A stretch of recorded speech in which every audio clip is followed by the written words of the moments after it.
Battery ৰিক্সাৰে আজি আমি ওলাই গৈছোঁ এখন বিয়া খাবলৈ। বিয়াখন বহুত স্পেচিয়েল মানুহৰ হয়।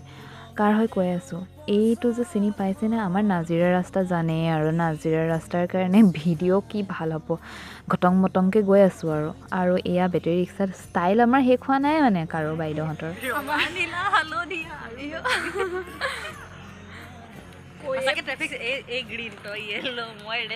এয়া আহি আমি বিয়াঘৰ পালোহি। বিয়াঘৰ পাই বিয়াঘৰত বহুত বেছি ভিৰ আছিলে, ডেক'ৰেশ্যনটো বহুত বেছি ধুনীয়া আছিলে আৰু মানুহৰ ভিৰ এইটো সময়ত যথেষ্ট। নিজকে এটা সৰু ভিডিঅ' বনাই ল'লোঁ আৰু এয়া আমাৰ মৰম লগা কইনাজনী, আমাৰ গলু মলু কিউট কইনাজনী। মই প্ৰথম স্কুল ফ্ৰেণ্ডৰ বিয়া খাবলৈ আহিছোঁ, গম পাওঁ আমাৰ যে খোৱা নাই আকৌ তোখন প্ৰথম ভিডিঅ' কৰি আছোঁ।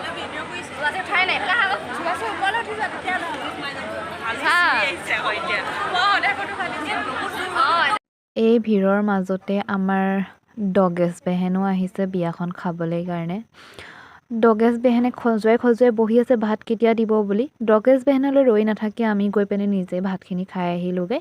আৰু ভাত খোৱাৰ আগতে আমাৰ কথা শেষ হোৱা নাই, কথা মানে কণ্টিনিউ, কাৰণ আমি স্কুল ফ্ৰেণ্ড হয় আৰু আমাৰ অত বছৰৰ কথা বাকী আছে পাতিবলৈ কাৰণে, সেইটো কাৰণে এতিয়া কথাই পাতি থকা হৈছে। বিয়নী মেল এখন বহিছে ধুনীয়াকৈ, কথাৰ মানে উৰ পৰা নাই আৰু কথা শেষেই নহয়।